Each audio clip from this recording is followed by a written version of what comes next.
लय मोठी माहिती दिलेली असते. या मुद्द्या संदर्भात 90% माहिती तुला प्रश्नामध्येच मिळत असते आणि तुला फक्त आणि फक्त 10% जो काय असतो बरोबरचा भाग तोच तुला विचारलेला असतो आणि तो तुला शोधायचा असतो. याचं योग्य उत्तर लवकर लवकर कमेंट करा. काय असेल वाढविण्याच्या उद्देशाने नुकताच स्थापित झालेला भारतातील सर्वात मोठा हे कीवर्ड आहे.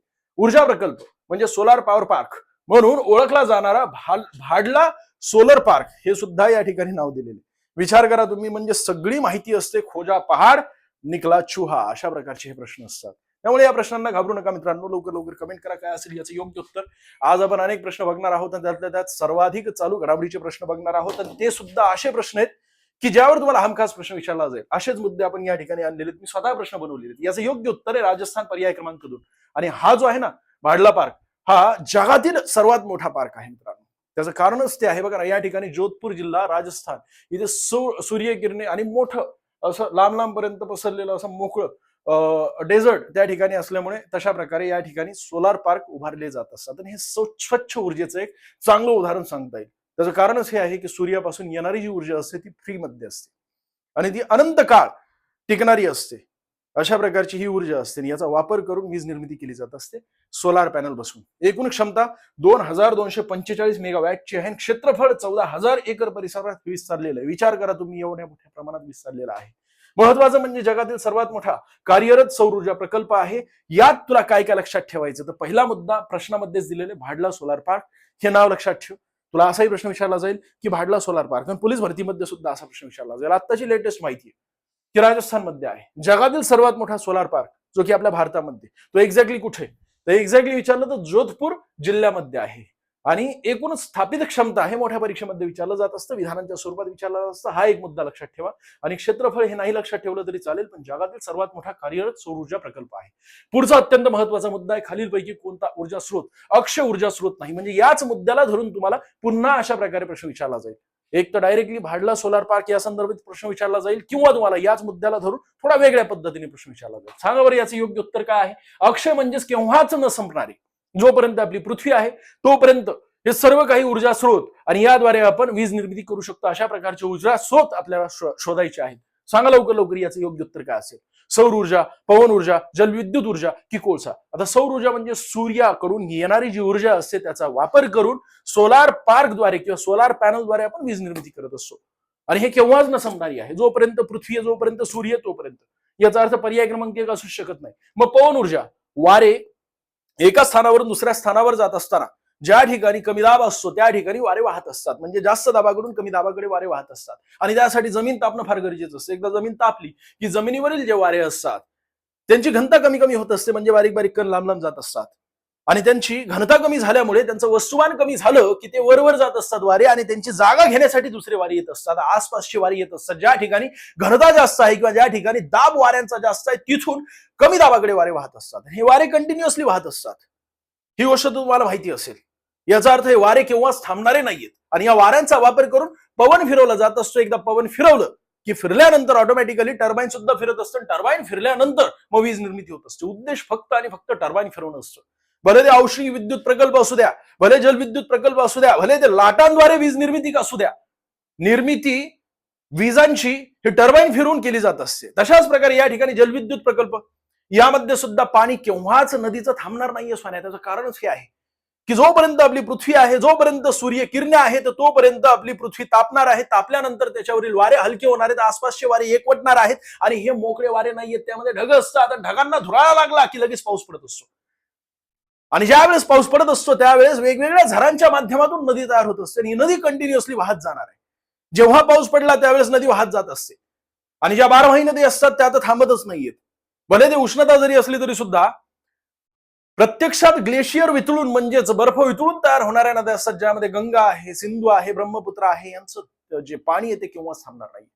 आणि या पाण्याचा वापर करून वीज निर्मिती केली जात असते. म्हणजेच या वाहत्या पाण्याला अडवून धरणामध्ये मग धरणांचे दरवाजे खोलले जात असतात आणि काही क्युसेक मध्ये ते पाणी सोडलं जात असतं. आणि मग नंतर टर्बाईन फिरवल्यानंतर वीज निर्मिती होत असते. आज मी तुझ्यापर्यंत पोहोचतोय, तुझ्या मोबाईल मध्ये मी प्रत्यक्षात दिसतोय. त्याचं कारण काय आहे, तर तेच वीज. तुझा मोबाईल जर चार्ज नसेल, केवळ 5% त्यामध्ये चार्जिंग असेल, तर तुला असं तडफडल्यासारखं वाटत असतं. तुला फार आवश्यक आहे सोन्या मोबाईल फुल चार्ज असणं, आणि त्यातल्या त्यात त्यामध्ये फुल नेट असणं फार गरजेचं आहे. आणि अशा प्रकारे ह्या सर्व ही तीनही म्हणजे सौर ऊर्जा, पवन ऊर्जा, जलविद्युत ऊर्जा ह्या अक्षय आहेत, म्हणजे केव्हाच न संपणाऱ्या. परंतु या ठिकाणी कोळसा दिसतोय. आता कोळसा जमिनीच्या आतून बाहेर काढला जात असतो आणि कोळशाद्वारे मग वीज निर्मिती कशा प्रकारे केली जात असते त्यालाच औष्णिक विद्युत प्रकल्प असं म्हटलं जात असताना कोळसा पेटवल्यानंतर मग त्याद्वारे पाणी, या पाण्याला गरम केलं जात असतं. जसं की कुकर, यामध्ये पाणी ठेवलेलं आहे आणि खालून आग दिलेली आहे. कुकरला जर शिट्टी नसली ना, कुकरमध्ये धमाका होऊ शकतो. त्याचं कारणच हे आहे की पाणी तापवल्यानंतर त्याचे बारीक बारीक कण जे असतात ते मोकळे होत असतात. पाण्याचं रूपांतर वाफेमध्ये होत असतं. वाफ बाहेर निघण्याचा प्रयत्न करत असते, तो जबरदस्त फोर्सने बाहेर निघण्याचा प्रयत्न करत असते. याच फोर्सचा वापर करून टर्बाईन फिरवलं जात असतं. हे औष्णिक विद्युत प्रकल्पांमध्ये केलं जात असतं. म्हणजे पाणी तापवणं गरजेचं आहे. पाणी तापवण्यासाठी कोळशाचा वापर केला जात असतो. परंतु हे कोळसा वातावरणामध्ये गेला म्हणजे कोळसा ज्यावेळेस आपण पेटवतो त्यावेळेस कार्बन डायऑक्साईड वातावरणामध्ये जात असतो आणि वातावरणामधील जे कार्बन डायऑक्साईडचं प्रमाण जर वाढलं तर ऑटोमॅटिकली जागतिक तापमान वाढ म्हणजे कार्बन डायऑक्साईड मध्ये उष्णता शोषून घेण्याची क्षमता असते. आणि आज ना उद्या हे कोळसा तर संपणारच आहे. याचा अर्थ हा अक्षय नाहीये. आणि म्हणून पर्याय क्रमांक 4 या प्रश्नाचं योग्य उत्तर. मग आपल्याला विचारलं जाऊ शकतं की अक्षय ऊर्जा स्रोत कोणकोणते आहेत, तर सौर ऊर्जा हे अक्षय ऊर्जा स्रोत आहे, म्हणजेच केव्हा न संपणारे. पवन ऊर्जा हे सुद्धा अक्षय ऊर्जा स्रोत आहे. त्याचं कारण असं आहे की वारे केव्हाच न थांबणारे आहेत. जोपर्यंत पृथ्वी आहे, जोपर्यंत सूर्य आहे तोपर्यंत, म्हणजे पाणी तापणं गरजेचं आहे. त्याचप्रमाणे टर्बाईन फिरवणं गरजेचं आहे. त्याचप्रमाणे वाऱ्यांद्वारे सुद्धा टर्बाईन फिरवलं जातं, तसं की पवन ऊर्जा. त्यानंतर जलविद्युत ऊर्जा, म्हणजे या ठिकाणी प्रत्यक्षात धरणाद्वारे टर्बाईन फिरवलं जात असतं. म्हणजे दरवाजे उघडले की टर्बाईन फिरतं, मग नंतर वीज निर्मिती होत असते. आणि हे पाणी सुद्धा केव्हाच थांबणार नाहीये. जोपर्यंत पृथ्वी आहे, जोपर्यंत सूर्य आहे तोपर्यंत पाऊस पडणारच आहे. आणि मग नंतर या नद्यांचा प्रवाह कंटिन्युअसली चालूच राहणार आहे. म्हणून तर जल हे सुद्धा अक्षय ऊर्जा स्रोत मानलं जात असतं. जैव ऊर्जा ही सुद्धा अक्षय ऊर्जा स्रोत मानली जात असते. आणि भरतीय ओटी ऊर्जा म्हणजेच समुद्राच्या लाटा केव्हाच थांबणार नाहीयेत आणि त्यासाठी हे सुद्धा अक्षय ऊर्जा स्रोत आहे. आणि भू औष्णिक ऊर्जा ही सुद्धा अक्षय ऊर्जा स्रोत आहे. त्याचं कारण असं आहे की जमिनीच्या आतमध्ये जसं आपण खोल जातो तसं तापमान वाढत जात असतं, त्याचसोबत घनता सुद्धा वाढत जात असते. परंतु एक महत्वाची गोष्ट लक्षात ठेवा, इथे विद्यार्थ्यांना फार कन्फ्युजन होत असतं बरं का, की जमिनीच्या खोल आतमध्ये जात असताना केंद्रकामध्ये सर्वाधिक गुरुत्वाकर्षण असतं असा विद्यार्थ्यांचा गैरसमज असतो. अजिबात नाहीये. आपल्या पृथ्वीवर सर्वाधिक गुरुत्वाकर्षण भूपृष्ठावर असतं आणि भूपृष्ठावर सर्वाधिक गुरुत्वाकर्षण उत्तर ध्रुव आणि दक्षिण ध्रुव या ठिकाणी असतं. विषुववृत्तावर सर्वात कमी गुरुत्वाकर्षण असतं जर केवळ भूपृष्ठाचा विचार केला तर. आणि भूपृष्ठापासून जसं आपण खोल जातोय केंद्रकापर्यंत तसं गुरुत्वाकर्षण मात्र कमी होत असतं, पण उष्णता आणि त्याचसोबत घनता हे दोन्ही गोष्टी वाढत असतात.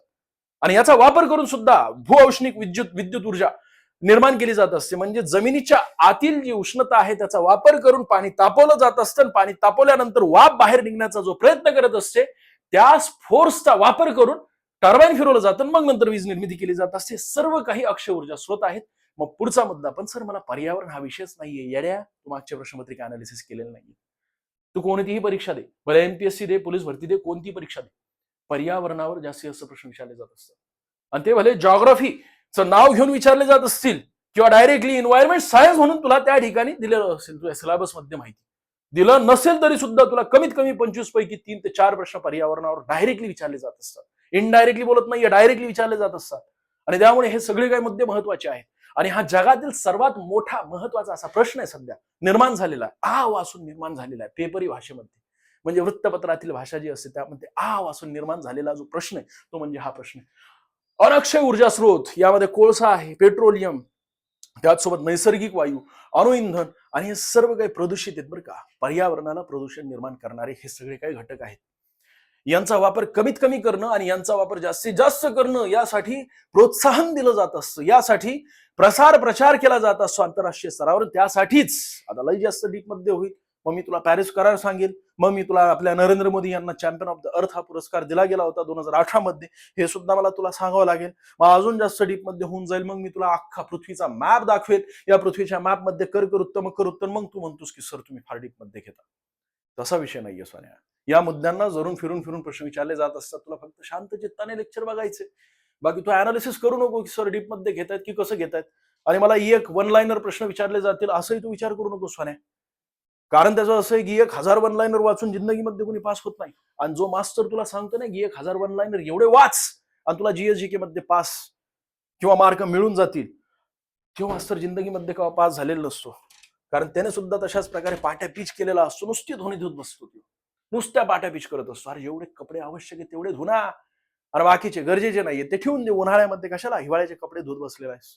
बघ ना या ठिकाणी संरक्षण क्षेत्रात आत्मनिर्भर भारत मोहिमेला बळ देण्यासाठी बेंगळूर येथील एका, हे सगळं काही मोठा प्रश्न असतो, हा मी स्वतः बनवलेला आहे आणि एमपीएससी पॅटर्न नुसारच आहे. भले मी या ठिकाणी एमपीएससी पॅटर्न घेत असेल तरी सुद्धा तुला फक्त आणि फक्त तुझ्या पोलीस भरतीमध्ये असा प्रश्न विचारला जाईल की आपल्या देशातील पहिला कृत्रिम बुद्धिमत्ता म्हणजे एआय, आर्टिफिशियल इंटेलिजन्स असलेला ड्रोन पुढील पैकी कोणता, आपल्या देशातील पहिला एआय ड्रोन कोणता आहे, तो कोणी विकसित केलेला, यावरही प्रश्न विचारला जातो. सगळी माहिती घेणार आहोत आपण. पण इथे एमपीएससी मध्ये थोडंसं खोलमध्ये प्रश्न विचारायचा ते प्रयत्न करत असतात, म्हणजे सगळी माहिती या प्रश्नामध्येच असते. बघ ना, संरक्षण क्षेत्रात आत्मनिर्भर भारत मोहिमेला बळ देण्यासाठी बेंगळूर येथील एका खासगी एरोस्पेस कंपनीने संपूर्णपणे भारतात विकसित केलेला कृत्रिम बुद्धिमत्ता म्हणजे एआय, शक्तीवर चालणाऱ्या, आणि एवढा प्रश्न वाचत असताना तुझं जे कॉन्फिडन्स आहे ते लूज करत असतं ते प्रश्न. तुला असं वाटत असतं की हे लय डीप मध्ये प्रश्न आहे, पण खोजा पहाड निकला चुहा हीच एमपीएससीची किंवा मोठमोठ्या परीक्षांची किंवा मोठमोठ्या परीक्षा जे घेत असतात कंपन्या, त्यांची एक प्रकारची टॅक्टिक असते. लढाऊ ड्रोनचे नाव काय आहे? सांगा बरं, किती विद्यार्थी याचं योग्य उत्तर देतील? आणि अजूनही तुम्ही लिंक शेअर केली नसेल तर जास्त विद्यार्थ्यांना शेअर करा. जे काय चालू आहे सोना तुझ्यासाठीच चालू आहे. तुला केवळ रेग्युलर यायचंय. तुला माहित नाहीये या लेक्चरच्या मागे किती कष्ट लागत असतात. म्हणजे प्रत्येक प्रश्न मी स्वतः बनवत असतो. प्रत्येक प्रश्नामागे बऱ्यापैकी या ठिकाणी पीपीटी ऍड करावी लागत असते, सगळी माहिती गोळा करावी लागत असते. त्याचं कारणच हे की इथून जास्तीत जास्त प्रश्न यावेत असं प्रत्येक शिक्षकाला वाटत असतं, की मी जे काही घेतोय माझ्यामधून जास्तीत जास्त प्रश्न यावेत.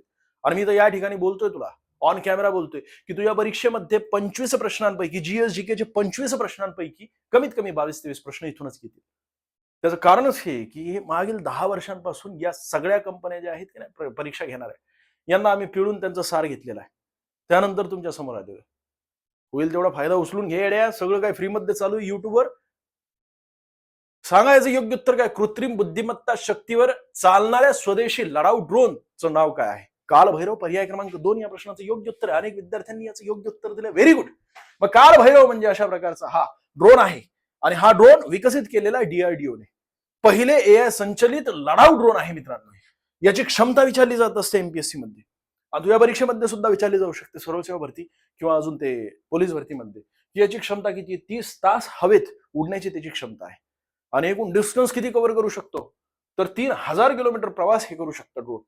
विकसित केलेले डीआरडीओने. आणि महत्वाची माहिती म्हणजे आपण ड्रोनला पाडण्यासाठी सुद्धा अँटी ड्रोन सुरक्षा यंत्रणा विकसित केलेली ही पहिली एआय संचलित अँटी ड्रोन विकसित केलेली सुरक्षा यंत्रणा आहे, ती सुद्धा डीआरडीओने विकसित केलेली.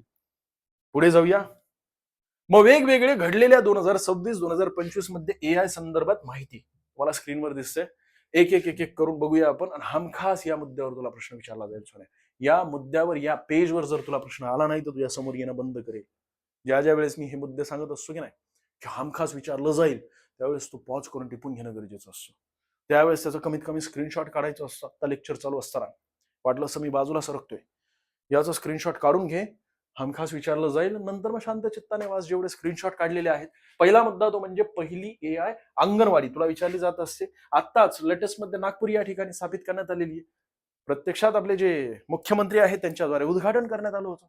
पहिला एआय ड्रोन कालभैरव, आता आपण माहिती बघितली.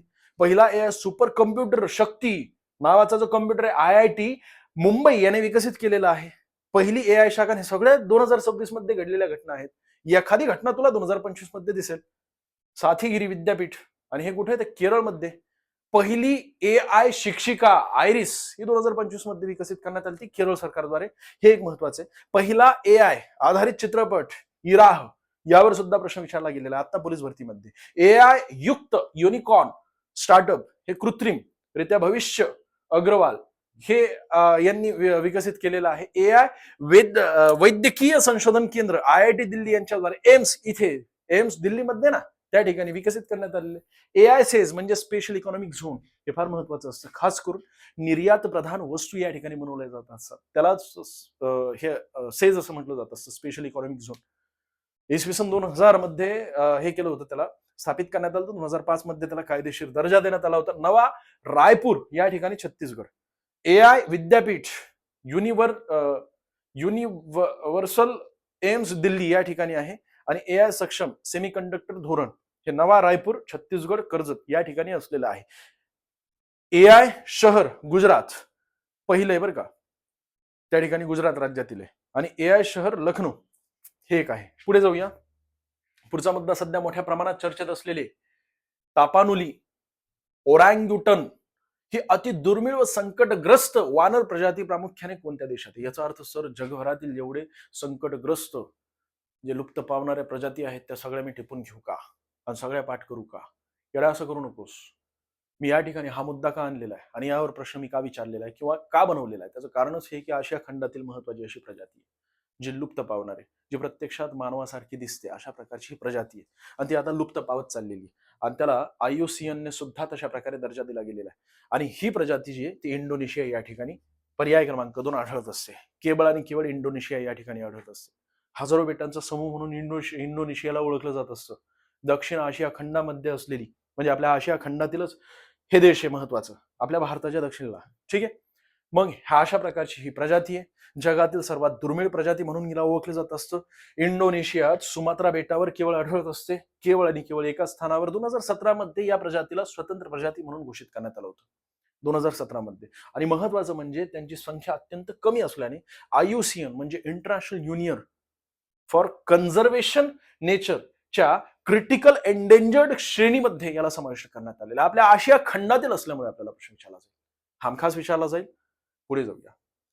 मग MPSC गट क व सरळ सेवा भरतीसाठी खास करून आपण विजयपथ बॅच लॉन्च केलेली मित्रांनो. 3000 फी ठेवली होती, परंतु आपण सुरुवातीला ऑफर दिलेली आहे आणि ही केवळ काही कालावधीसाठी घ्यायची असेल तर लवकरात लवकर घेऊन टाका. या बॅच मध्ये live plus recorded, unlimited views, PDF note, सराव टेस्ट, प्रश्न विश्लेषण सुद्धा आहे. 6 महिने कालावधी आहे. आणि कालावधी अनेकांना वाटतोय की कमी दिला आहे, तसं नाहीये. सिरियसनेस तुमच्यामध्ये असावं त्यासाठी कालावधी 6 महिने दिला गेलेला आहे. पुढे आपण बघूया वाढवायचे की नाही. पण कालावधी एवढा असेल याचा अर्थ प्रत्येक लेक्चर विद्यार्थी सिरियस बघत असताना लवकरात लवकर आपला अभ्यासक्रम पूर्ण करत असतो. आम्ही अभ्यासक्रम लवकरात लवकर पूर्ण करणार आहोत. तुम्हाला घ्यायचे असेल तर घेऊन टाका. सगळे अपडेटेड लाईव्ह लेक्चर असणार आहेत.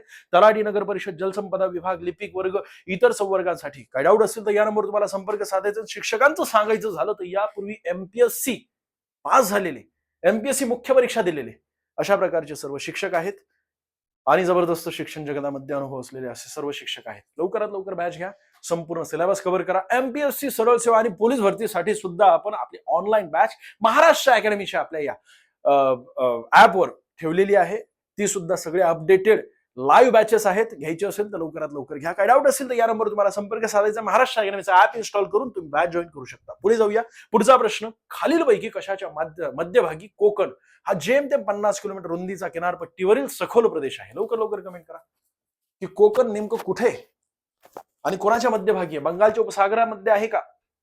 तू सांग सोन्या. पहिला पर्याय त्याच ठिकाणी कट होत असतो. अरबी समुद्र आणि सह्याद्री रांग यांच्या दरम्यान कोकण उत्तर दक्षिण पसरलेला आहे का? तर करेक्ट आहे.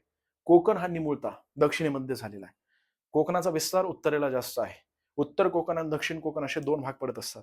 कोकणामध्ये एकूण 7 जिल्हे आहेत. 7 जिल्ह्यांपैकी 2 जिल्हे आहेत ना दक्षिणेचे, रत्नागिरी आणि सिंधुदुर्ग, हे दक्षिण कोकणाचा भाग झाला आणि उर्वरित सर्व जिल्हे हे उत्तर कोकणाचा भाग झाला.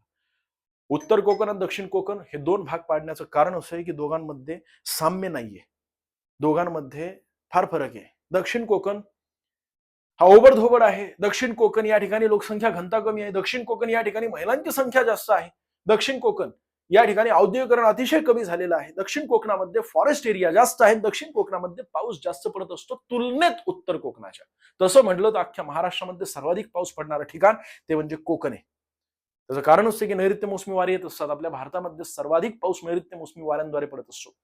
पावसाचे म्हणजे पर्जन्याचे सुद्धा एकूण 3 प्रकार पडत असतात, पण त्यातील प्रतिरोध प्रकारचा पर्जन्य हा जगभरामध्ये सर्वाधिक पडत असतो आणि त्यातल्या त्यात आपल्या महाराष्ट्रामध्ये 87% पाऊस हा प्रतिरोध प्रकारच्या पर्जन्याद्वारे पडत असतो.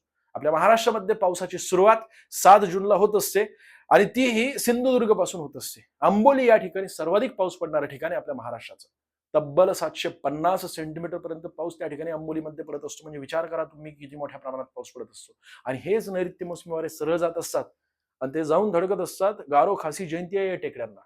म्हणजेच मेघालय या ठिकाणी असलेली गारो खासी जयंतिया हिमालयाचाच एक भाग आहे.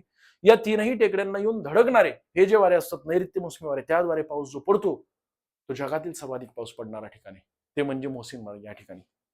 मोसिनराम, चेरापुंजी या ठिकाणी जगातील सर्वाधिक पाऊस पडतो. त्यातल्या त्यात मोसिनराम या ठिकाणी सर्वाधिक पाऊस पडत असतो. दिल्लीमध्ये वर्षभर जेवढा पाऊस पडतो ना तेवढा पाऊस त्या ठिकाणी मोहसिन राम या ठिकाणी एका दिवसात पडत असतो. एवढा जबरदस्त पाऊस पडत असतो, एवढी जबरदस्त पाऊस धुवाधार बॅटिंग करत असतो. पण यावर्षी एल निनोचा जबरदस्त असा इफेक्ट असल्यामुळे पाऊस पडणार नाहीये मित्रांनो. अतिशय कमी पाऊस पडणार आहे असं सांगितलं जाते. आणि जागतिक तापमान वाढ सुद्धा वाढलेलं आहे. 2026 हे आजपर्यंतचं मागील 1.5 वर्षांपासूनच सर्वाधिक तप्त वर्ष असणार आहे असं सांगितलं जाते. आणि मुळात 150 वर्षांपासूनच 150 वर्षांपासूनच तापमान मोजायला सुरुवात झालेली आहे दर प्रत्येक वर्षांची. म्हणजे अंदाज ते तशा प्रकारे मोजायला सुरुवात झालेली आहे. म्हणजे विचार करा तुम्ही की आजपर्यंत सर्वाधिक तप्त वर्ष असलेलं हे 2026 ठरणार आहे. त्याचं कारण म्हणजे अनेक कारणं आहेत. एक तर वातावरणामध्ये वेगवेगळे वायू सोडलेले आहेत म्हणून तर पर्यावरणावर जास्तीत जास्त प्रश्न यावर्षी 2026 ला विचारले जातील. मग याचं योग्य उत्तर अरबी समुद्र आणि सह्याद्री रांग. मग एक्झॅक्टली कुठे आहे सर मला दाखवा ना. बघ ना या ठिकाणी असणार आहे. हे संपूर्ण अख्ख्या महाराष्ट्रामध्ये कोकण या ठिकाणी उत्तर दक्षिण पसरलेले. दक्षिणेमध्ये कसं निमुळता आहे की नाही. याचाच अर्थ असा आहे की 30 ते 60 किलोमीटर ही जरी रुंदी असली तरी सुद्धा दक्षिणेमध्ये अतिशय कमी रुंदी आहे आणि उत्तरेमध्ये जास्त आहे. काही ठिकाणी 100 किलोमीटर पेक्षाही जास्त आहे. आणि म्हणून त्याची सरासरी रुंदी 30 ते 60 किलोमीटर अशी सांगितली जात असते. कोकणाचे एकूण 2 भाग पडत असतात, उत्तर कोकण, दक्षिण कोकण. यामध्ये रत्नागिरी आणि सिंधुदुर्ग हे दक्षिण कोकणाचा भाग आहे. उत्तर कोकण सपाट भूमी आहे. उत्तर कोकणामध्ये औद्योगिकरण बऱ्यापैकी झालेले. उत्तर कोकणामध्ये लोकसंख्या स्थलांतर सुद्धा मोठ्या प्रमाणात झालेले आणि म्हणून दक्षिणेकडून जी कार्यकारी लोकसंख्या ती उत्तरेमध्ये जात असते शिक्षणासाठी, जॉबसाठी. कार्यकारी लोकसंख्या म्हणजे पुरुष लोकसंख्या आणि म्हणून तर महिलांची संख्या या ठिकाणी जास्त आहे. तो मान्य कर किंवा नको करू सोने आजही पुरुष प्रधान संस्कृती तळागाळामध्ये म्हणजे कुठे तर ग्रामीण भागामध्ये आहे अस्तित्वात. महिलांना शिक्षणाचं जे ऑपॉर्च्युनिटी असते ती अतिशय कमी असते. म्हणजे 10वी 8वी नंतर त्यांना शाळेमधून काढलं जात असतं. त्यानंतर मग त्यांचं लग्न लावून दिलं जात असतं. परंतु पुरुष म्हणजे मुलगा घराचा दिवा असतो आणि त्याला मग शिक्षणाची जास्तीत जास्त सुविधा दिली जात असते. आणि तो मग जातो कुठं शहरामध्ये त्या ठिकाणी जाऊन तिथंच लग्न करत असतो, तिथेच स्थायिक होत असतो आणि आई वडिलांना ठेवत असतो गावामध्ये. अशा प्रकारची परिस्थिती असते. ते नंतर कळतं आई वडिलांना. मग नंतर साक्षात्कार होत असतो की आपण जर मुलीला शिकवलं असतं तर मुलगी. पण तसं काही नाहीये. बघ या ठिकाणी दिसतंय तुला महाराष्ट्राच्या पश्चिमेला उत्तर दक्षिण पसरलेली अरुंद किनारपट्टी असते. अरुंद किनारपट्टी कोकण हा अरबी समुद्र आणि सह्याद्री रांग यांच्यामधील किनारपट्टीतील सखल प्रदेश आहे आणि याच ठिकाणी वारे येत असतात, नैऋत्य मोसमी वारे. सर आपल्या देशामध्ये नैऋत्य मोसमी वारेच काय येत असतात. फेरेल म्हणतोय स्वान्या, मी म्हणत नाहीये. फेरेलच्या नियमानुसार उत्तर गोलार्धामध्ये वारे स्वतःच्या उजव्या दिशेला वाहत असतात आणि दक्षिण गोलार्धामध्ये वारे स्वतःच्या डाव्या दिशेला वाहत असतात. आणि हा अभ्यास त्यांनी रॉकी पर्वतावर बसून केला होता. अमेरिकेमधला फेरेल त्याने टेरेसवर बसून केला नाही स्वान्या. जर टेरेसवर बसला असता तर ती सुद्धा दिसली असती. कुठे तर टेरेसवरच, दुसऱ्या टेरेसवर कपडे काढण्यासाठी. म्हणजे वाळलेले जे कपडे आहेत ते काढण्यासाठी ती दिसली असती. त्या ठिकाणी आली असती. त्यावेळेस नजरानजर झाली असती. त्याचं लक्ष लागलं असतं म्हणून तो रॉकी पर्वतावर गेला. कॉन्सन्ट्रेशन असणं फार गरजेचं असतं कोणत्याही क्षेत्रामध्ये. आणि कॉन्सन्ट्रेशन असेल तरच आपलं जे टार्गेट असतं ते आपण पूर्ण करू शकतो. त्यासाठी मेडिटेशन करणं कंटिन्युअसली गरजेचं आहे. रोज कमीत कमी अर्धा तास मेडिटेशन कर. अभ्यासाला बसला ना तर सुरुवातीलाच मेडिटेशन करायचं असतं आणि त्यानंतर मग अभ्यास करायचा असतो. अभ्यास पळवायचा नसतो. अभ्यासामध्ये मुरायचं असतं. अभ्यासाची मजा घ्यायची असते. आपण अभ्यास पळवत असतो. ज्यावेळेस मी अभ्यासाला सुरुवात केली होती ना त्यावेळेस ऑफलाईन अकॅडमी XYZ असू दे पुण्यामध्ये, तिथे गेल्यानंतर त्यांनी मला 10,000 रुपयाची पुस्तकं लिहून दिली होती. ती सगळी काही पुस्तकं मी घेतली होती आणि एक पुस्तक नुसता मी संपवायचो. 600-700 पेजेस 10 दिवस लागतील मला. एका दिवसामध्ये मी 100 पेजेस वाचेल आणि तशा प्रकारे मी अख्खं पुस्तक संपून काढायचो. पण सोन्या खऱ्या अर्थाने शेवटी मला कळालं की हे सगळं काही पुस्तक पाट्यापीच करण्यापेक्षा जर मी फुल कॉन्सन्ट्रेशनने सुरुवातीपासून क्वेश्चन पेपर अनालिसिस केले असते बऱ्यापैकी आणि त्यांचा पॅटर्न नीट समजून घेतला असता तर मला पुस्तकामधील काय महत्वाचं आहे तेवढंच मी वाचलं असतं, तेवढ्याच मी नोट्स काढल्या असत्या. अन्यथा सगळं पुस्तकातील महत्वाचं वाटत असतं. मी हेच तर तुला सांगतोय ना की प्रश्न उत्तरांची ही सिरीज जी असते फार महत्वाची तुझ्यासाठी. रेग्युलर येत चल, सगळ्या काही गोष्टी तुझ्यापर्यंत पोहोचल्या जातील आणि एक मुद्दा म्हणला तर सगळा मुद्दा फिरून तुझ्या हातामध्ये सार दिला जातो येड्या. पश्चिम सीमा अरबी समुद्र आहे आणि पूर्व सीमा सह्याद्री पर्वत आहे. अजून काय विचारलं जाईल या मुद्द्या संबंधित. 1857च्या उठावाचे केंद्र आणि त्याचे नेतृत्व करणारे नेते या संदर्भात खालील अयोग्य जोडी ओळखायची आपल्याला. थोडंसं डीप मध्ये विचारलं जात असतं. तुला फक्त पोलीस भरतीमध्ये असा प्रश्न विचारला जात असतो की नानासाहेब पेशवे यांनी कोणत्या 1857च्या केंद्राचं नेतृत्व केलं होतं आणि त्यावेळेस तू मग कानपूर त्या ठिकाणी क्लिक करत असतो. पण या ठिकाणी 4 प्रश्न जे बनू शकतात एका प्रश्नामध्ये दिले जात असतात. यालाच म्हणतात ना MPSC पॅटर्न. सांगायचं योग्य उत्तर काय असेल लवकर लवकर कमेंट करा.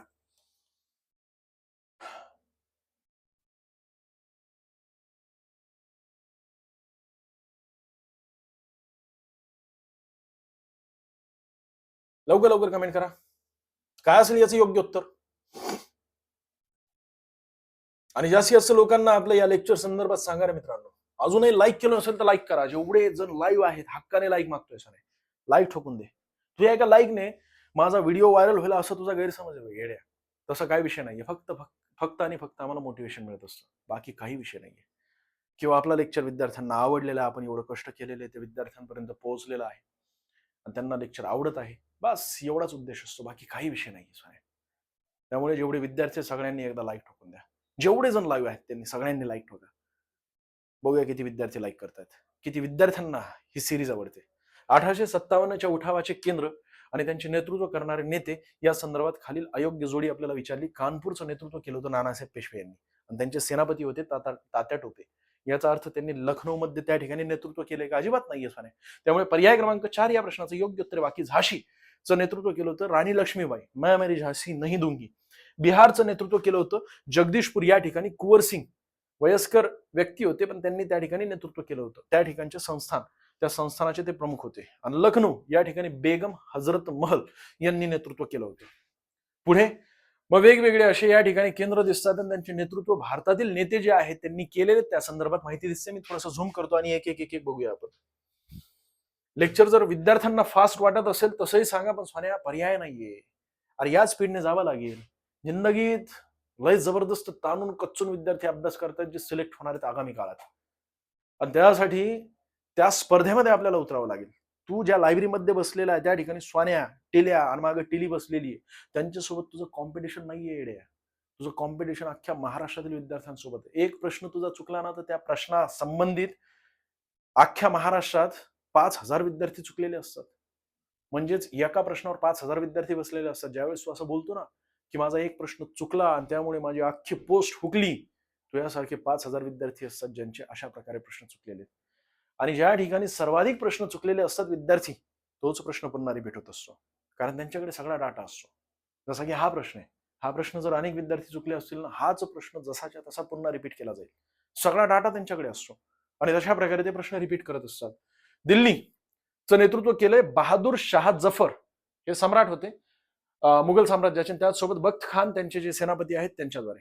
बाकी कानपूरचं नेतृत्व नानासाहेब पेशवे आणि तात्या टोपे यांनी केलं होतं. लखनौचं नेतृत्व बेगम हजरत महल यांनी केलं होतं. झाशीचं नेतृत्व राणी लक्ष्मीबाई यांनी केलं होतं. बिहारचं नेतृत्व बाबू कुंवर सिंह यांनी केलं होतं. अलाहाबादचं नेतृत्व लियाकत अली यांनी केलं होतं आणि बरेलीचं नेतृत्व खान बहादूर खान यांनी केलं होतं. फैजाबादचं नेतृत्व मित्रांनो लक्षात ठेवा मौलवी अहमदुल्ला खान. या व्यतिरिक्त अजून आहेत वेगवेगळे, पण जेवढे महत्वाचे आहेत अतिशय हॉट मुद्दे तेच मी या ठिकाणी स्पष्ट केलेले.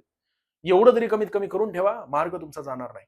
आणि यासोबत मला अजून 1857च्या उठावा संदर्भात अनेक माहिती सांगायची होती सोन्या, जसं की कारण काय आहेत, त्याची पार्श्वभूमी काय आहे, 1857च्या उठावानंतर नेमकी बदल काय झाले होते, 1858चा जो कायदा लागू करण्यात आला होता राणीचा जाहीरनामा, त्यानुसार नेमके कोणकोणते मुद्दे महत्वाचे आहेत, त्या 1858 नंतर पुढे नेमके स्टेप बाय स्टेप वेगवेगळे जे उठाव झाले होते ते सांगावे लागतील. आणि ही सगळी माहिती तुला वाटेल की मी बॅचची मार्केटिंग करतोय, तसं नाहीये काय, पण बॅच मध्ये सगळं परिपूर्ण तुम्हाला समजून सांगितलेलं असतं. इथे मी प्रश्न आणि उत्तर घेतोय. पुढे जाऊया. जेव्हा आरबीआय म्हणजे रिझर्व्ह बँक ऑफ इंडिया, यालाच आपल्या भारताची मध्यवर्ती बँक असं म्हटलं जात असतं, ज्याची स्थापना 1935 मध्ये झालेली 1 एप्रिलला. ही आपल्या देशाची मध्यवर्ती बँक आहे, म्हणजे सरकारची बँक आहे बरं का. सरकारचं खातं त्यामध्ये असतं, तुझं माझं आपलं खातं नसतं त्यामध्ये. राष्ट्रीयकृत बँका वेगळ्या आहेत आणि मध्यवर्ती बँक ही सरकारी बँक आहे. राष्ट्रीयकृत बँका सुद्धा सरकारी बँक असतात. राष्ट्रीयकृत म्हणजेच काय, तर प्रत्यक्षात सरकारने विकत घेतलेल्या असतात किंवा सरकारने स्वतः चालू केलेल्या असतात, तर त्या बँका राष्ट्रीयकृत बँका असतात. राष्ट्रीयकृत बँकांमध्ये सर्वात मोठी बँक ती म्हणजे एसबीआय आहे. मोठी म्हणजे सर्वाधिक भाग भांडवल, सर्वाधिक लोकांचं अकाउंट ज्या बँकेमध्ये ते म्हणजे राष्ट्रीयकृत बँक असते. बाकी आरबीआय किंवा भारत सरकारद्वारे रुपयाचे अवमूल्यन केले जाते, तेव्हा भारतीय अर्थव्यवस्थेमध्ये त्याचा परिणाम नेमका काय होतो, रुपयाचं अवमूल्यनच कळत नाही तुला सोन्या नेमकं काय विषय आहे. आणि मग तुला अशा प्रकारचे प्रश्न विचारल्यानंतर तू कसा सोडवणार, लवकर लवकर सांगा. किती विद्यार्थी याचं योग्य उत्तर देऊ शकतात बघूया आपण, कारण हे थोडं कन्सेप्च्युअल आहे आणि हे तुम्हाला कळायलाच पाहिजे. रुपयाचं पहिल्यांदा अवमूल्यन झालं होतं 1949 ला, पंडित जवाहरलाल नेहरू होते त्यावेळेस 30.5% रुपयाचं अवमूल्यन पाऊंड स्टर्लिंग यामध्ये झालं होतं. ही झाली पुस्तकी भाषा. पण रुपयाचं अवमूल्यन नेमकं काय आहे, त्याच्या मागे काय कारण असतात, अवमूल्यन जाणून बुजून सरकारद्वारे करण्याचं कारण काय असतं, हे तुला सांगावं लागेल. 1966 मध्ये इंदिरा गांधी यांच्याद्वारे जे रुपयाचं अवमूल्यन झालं होतं ते 35.5% झालं होतं. आणि मग पुढे रुपयाचं अवमूल्यन 20.80% असं काहीतरी 1991 मध्ये झालं होतं. 3 टप्प्यांमध्ये झालं होतं. अनेक पुस्तकांमध्ये 2 टप्प्यांमध्ये दिलेले. त्यामुळे 2 टप्पे 3 टप्पे ते गरजेचे नाहीयेत. तू फक्त टप्पा आला तुझ्या रेंजमध्ये तर तुला 6 मारायचा. बाकी किती टप्पे पडलेले त्याचा लोड घेऊ नकोस. तुझ्या फक्त बॅटच्या जवळ येणं गरजेचं आहे ते बॉल.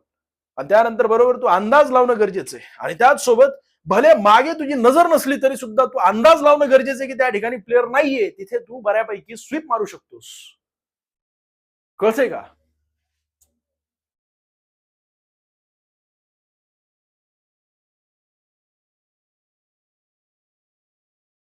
आणि एमपीएससीची तर खासियत आहे सोन्या गुगली बॉल टाकायची.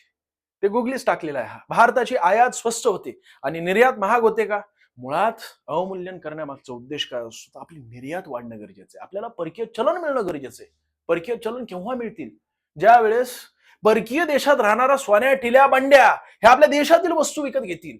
याचा अर्थ काय? तर अवमूल्यन म्हणजेच रुपयाची किंमत डॉलरच्या मानाने खाली पाडणे किंवा परकीय चलनाच्या मानाने खाली पाडणे. आज ऑटोमॅटिकली खाली पडत आहे. परकीय लोकांद्वारे आपल्या देशातील वस्तू ज्या आहेत त्यांची मागणी अतिशय कमी झालेली. आपल्या देशामध्ये परकीय चलनाचा तुटवडा जाणवतोय सोन्या, कारण सरकार वेगळ्या गोष्टींमध्ये बिझी आहे. सरकार पक्ष फोडण्यामध्ये बिझी आहे. सरकार खासदार विकत घेण्यामध्ये बिझी आहे. हा सगळा कुठं चालू आहे आंतरराष्ट्रीय राष्ट्रीय स्तरावर. भारतीय आयात स्वस्त होते का? आणि निर्यात महाग होत असते का? अजिबात नाहीये. निर्यात जर महाग झाली ना सोन्या तर परकीय व्यक्ती जो आहे तो आपल्या देशातील वस्तू घेणार नाही. मग भारताची निर्यात स्वस्त होते आणि आयात महाग होत असते. पर्याय क्रमांक 2 या प्रश्नाचं योग्य उत्तर आहे आयात निर्यात या दोन्ही महाग होतात आणि देशांतर्गत वस्तूंच्या किमती तात्काळ निम्म्याने कमी होत असतात. हे एक्झॅक्टली म्हणजे अशाच प्रकारचे पर्याय तुम्हाला यापूर्वी टाकण्यात आले होते तुमच्याच परीक्षेमध्ये. ते सगळे काही पर्याय जसे तसे आणि प्रश्न सुद्धा जसाच तसा उचललेला आहे. पर्याय क्रमांक 2 या प्रश्नाचं योग्य उत्तर. अनेक लोक गणली होती, अनेक लोकांनी हा प्रश्न जो आहे सोडून दिला होता एमपीएससी मध्ये आणि म्हणून हा प्रश्न वारंवार रिपीट झालेला आहे. एमपीएससीची खासियतच ती आहे की जे प्रश्न तुम्ही सोडून देत असतात ना किंवा जे प्रश्न विद्यार्थी जास्ती चुकत असतात, जे प्रश्न ट्रिकी असतात, ज्या प्रश्नांना सोडवण्यासाठी विद्यार्थी त्या ठिकाणी मोठ्या अडचणीमध्ये सापडत असतात, तेच प्रश्न किंवा त्याच मुद्द्यांवर प्रश्न फिरून फिरून विचारला जात असतो. कन्सेप्च्युअल भाग असतो. आपण कन्सेप्ट नीट समजून घेऊया, पण पहिलं हे नीट समजून घ्या. पहिलं अवमूल्यन झालं होतं 26 सप्टेंबर 1949 ला. तारीख लक्षात ठेवायची नाही. मग सर तुम्ही तारीख का दिली? अरे तुला भरल्यासारखं वाटावं या उद्देशाने तारीख दिलेली. नाही तुला असं वाटेल की अर्धवट माहिती दिलेली. तसलं नाहीये ते. पण तारीख नाही विचारली जाणार. तर 1949 ला पहिल्यांदा 30.5% रुपयाचं अवमूल्यन झालं होतं. दुसऱ्यांदा इंदिरा गांधी यांच्या काळात 6 जून 1966 ला. पण सर 1966 ला इंदिरा गांधी होते का? बरोबर आहे ना. 24 जानेवारी 1966 ला इंदिरा गांधी यांनी शपथ घेतली होती. म्हणून 24 जानेवारी हा दिवस आपल्या देशामध्ये राष्ट्रीय बालिका दिन म्हणून साजरा केला जात असतो. कारण पहिल्या देशाच्या त्या पंतप्रधान होत्या महिला. त्या दिवशी त्यांनी शपथ घेतली होती. त्यानंतर मग अनेक बदल घडवण्यात आले होते त्यांच्याद्वारे.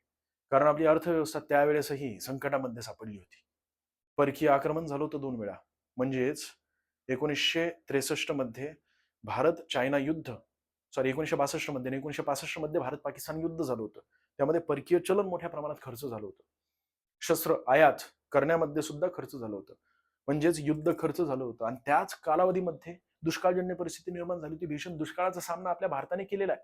आणि म्हणून तर लाल बहादूर शास्त्री त्यावेळेस जे पंतप्रधान होते 1965 मध्ये त्यांनी रेडिओवरून अशा प्रकारे पहिल्यांदाच संबोधित केलं होतं की भारतीय नागरिकांनी एका वेळेसचं अन्न त्यागून द्या म्हणून. म्हणजे विचार करा, स्वतः पंतप्रधान जर बोलत असतील की एका वेळेसचं अन्न त्यागून द्या, याचा अर्थ किती भयानक परिस्थिती निर्माण झालेली. अन्नधान्याचा तुटवडा जाणवत होता. त्यासाठी आयात करणं गरजेचं आहे. आयात करण्यासाठी परकीय चलन असणं गरजेचं आहे आणि म्हणून अवमूल्यन करणं गरजेचं आहे. त्यासाठी 36.5% अवमूल्यन करण्यात आलं होतं. तिसरं अवमूल्यन जे 1991 मध्ये करण्यात आलं होतं. याही वेळेस आर्थिक आणीबाणीजन्य परिस्थिती निर्माण झाली होती, परंतु आजही म्हणजे आजपर्यंत 360 या कलमाचा वापर केला गेलेला नाहीये. आणीबाणीसाठी एकूण 3 महत्वाचे आणीबाणी असतात. एक तर राष्ट्रीय आणीबाणी असते, 352व्या कलमानुसार जाहीर केली जात असते.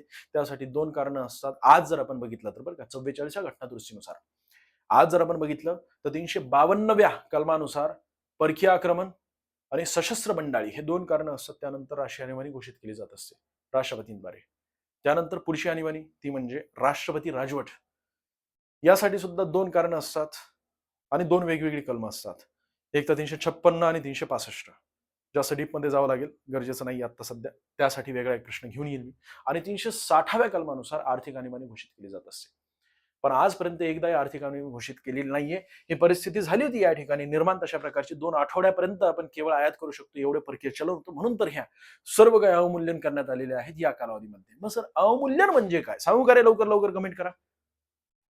का पुढचा प्रश्न घेऊ? लवकर लवकर कमेंट करा. अवमूल्यन म्हणजे काय सांगायला पाहिजे का?